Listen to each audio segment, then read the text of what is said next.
siang, perkenalkan nama saya Revina Mega.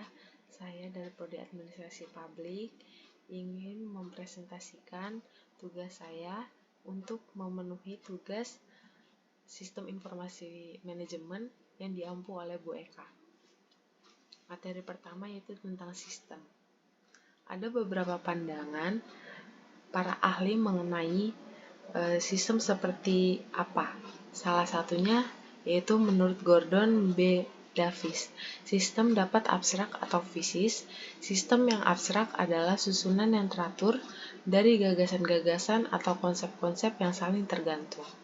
Misalnya, sistem teologi adalah susunan yang teratur dari gagasan-gagasan tentang Tuhan, manusia, dan sebagainya. Sistem yang bersifat fisik adalah serangkaian yang bersifat unsur yang bekerja sama untuk mencapai tujuan. Jadi, kalau disimpulkan, sistem merupakan suatu kumpulan atau himpunan dari unsur komponen dan variabel-variabel yang terorganisasi, saling berinteraksi, saling tergantung satu sama lain, dan untuk mencapai suatu tujuan.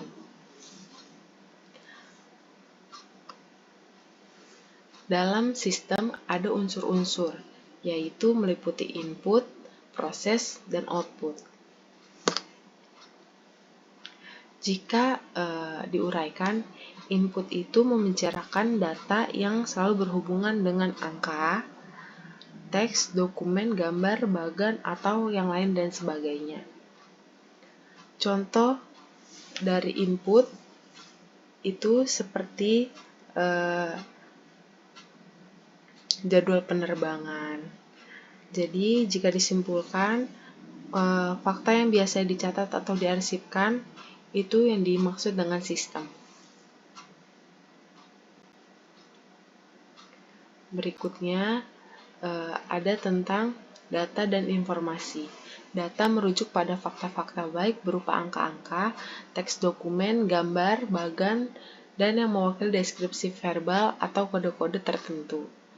Informasi adalah data yang sudah disusun sedemikian rupa sehingga bermakna dan bermanfaat karena dapat dikomunikasikan kepada seseorang yang akan menggunakannya dalam proses pengambilan keputusan.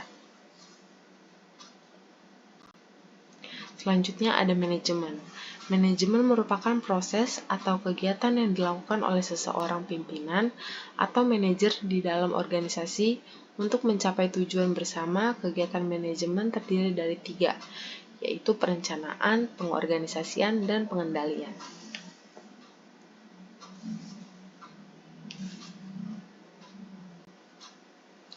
Selanjutnya ada sistem informasi manajemen. Tujuan dari sistem informasi manajemen itu adalah mempunyai satu sistem yang dapat diandalkan dalam mengelola data dan informasi organisasi.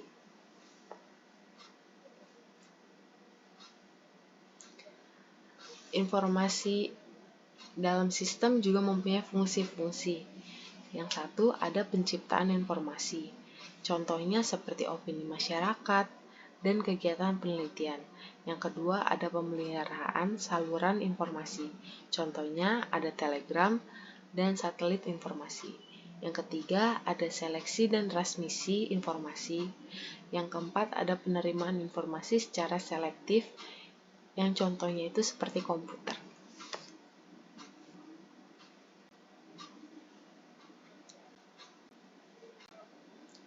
Sistem informasi itu harus akurat, relevan, dan tepat pada waktunya.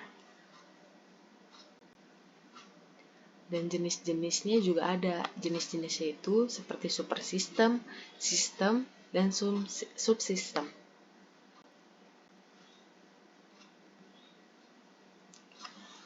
Selanjutnya ada hubungan antar informasi dengan manajemen. Administrasi sebagai total sistem. Ada beberapa jenis subsistem, yaitu subsistem struktur organisasi, subsistem fungsional organisasi, subsistem sektoral. Selanjutnya, perbedaan manajemen dan administrasi.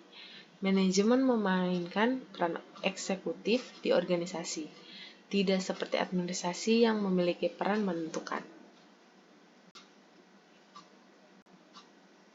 Syarat pengelolaan informasi itu terdiri dari 5. Ada model perencanaan, program pelaporan, modul analisis, modul keputusan, dan modul pertanyaan.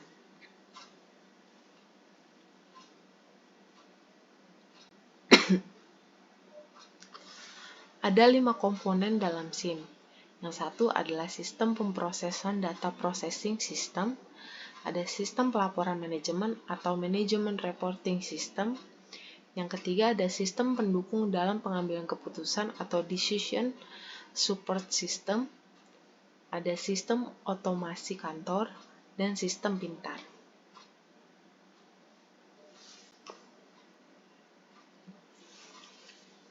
Selanjutnya, sistem informasi pengelolaan data. Manajemen mempunyai fungsi yaitu perencanaan, penetapan tujuan, pengorganisasian, pengendalian, dan lain sebagainya.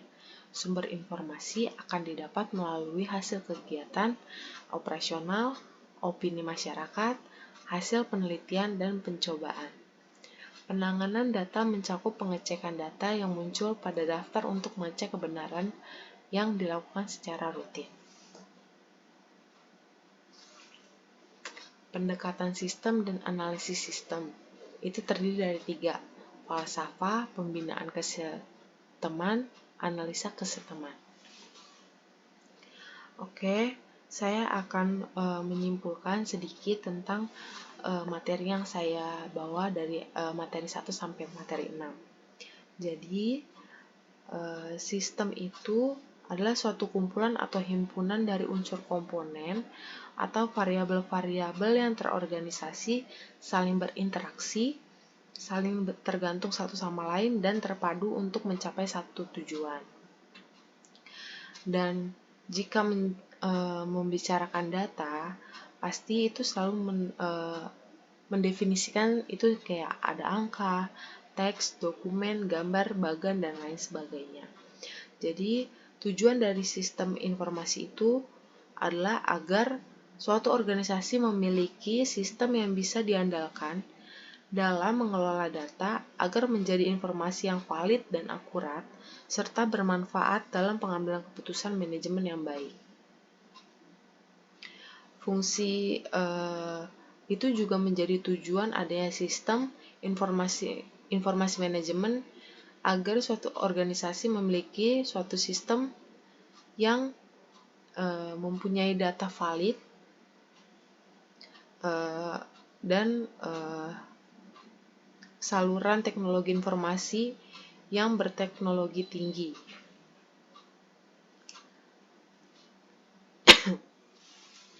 Itu saja yang bisa saya sampaikan. Sekian, terima kasih. Maaf kalau jika ada salah perkataan dan penjelasan dari saya.